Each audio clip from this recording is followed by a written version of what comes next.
These are a few of my favorite free files I found to 3D print for Halloween this year. Plus, there's one I'm really excited to share with you. It's one of my first prints from years ago. It's definitely one of my favorites, and I put it out every year for Halloween. Let's get started. There isn't much to say about these. They're coasters shaped like spiderwebs. I also want to put them through rigorous testing before recommending if you should print them. Yep, all good. These coasters by maker Bara are number 10 on my list. The skeleton is made up of 19 pieces, which is crazy because that's the same amount of bones we have in our bodies, I think. I don't know. I'm not a doctor. I printed this one in PETG since it's more durable than PLA and I don't want the pieces to break when I put them together. The parts snap together nicely and it's pretty easy to put together. Here it is finished. You can see how it's very poseable. This skeleton by Sousaphone is number 9 on my list.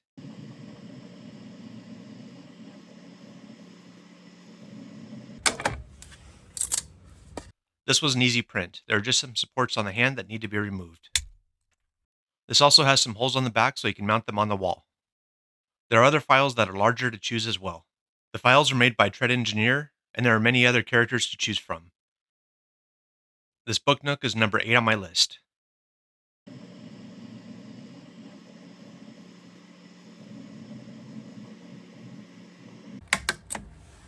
Another easy print with some supports to remove. I added manual supports because I didn't want any in the inside that would interfere with how it sounds. These death whistles are believed to have been used in Aztec rituals, and it was also shown in Ghostbusters Afterlife. They're supposed to sound like a person screaming. Let's try it out.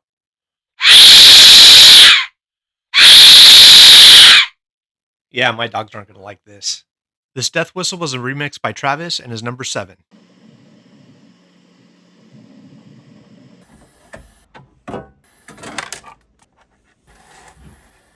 There are 3 different cap designs: the bats, the spider, and the ghosts. Plus you can print the cover in any color.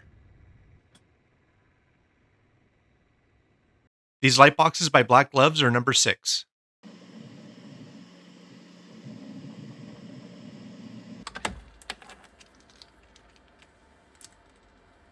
I wanted a reason to try out glow-in-the-dark PLA, so I thought this Oogie Boogie would be perfect. I'm actually going to print out a lot of these and pass them out at Halloween instead of candy. This Oogie Boogie by Boxy 3D is number 5.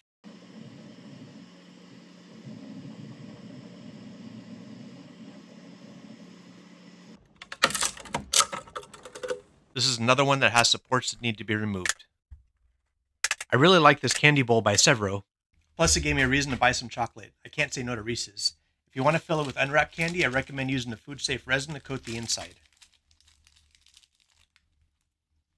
This one is number 4 on my list.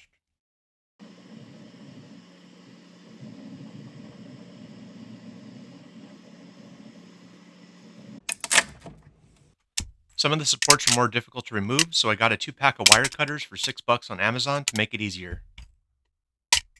This soap holder is a remix by Ask the Dads. My wife loves this one because it fits the hand soaps from Bath & Body Works. The Mickey Pumpkin is number 3.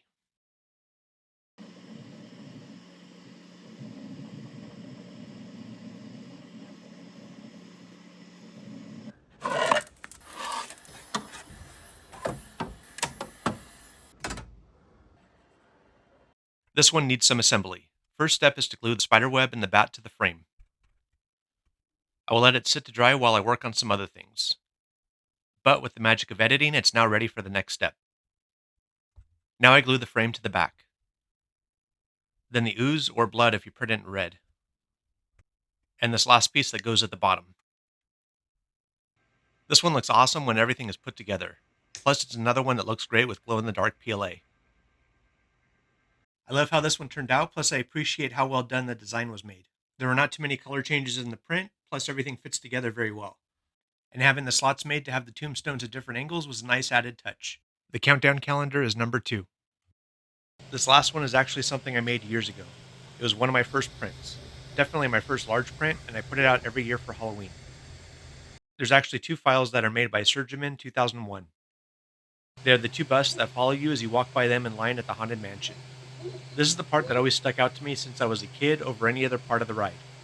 So I wanted to make them for myself. I wanted to make them big, so I increased the size and split them into 2 parts each, and printed them on what is now my very outdated and slow Ender 3 Max Neo. To mount them, I made frames out of wood, and attached a black foam board.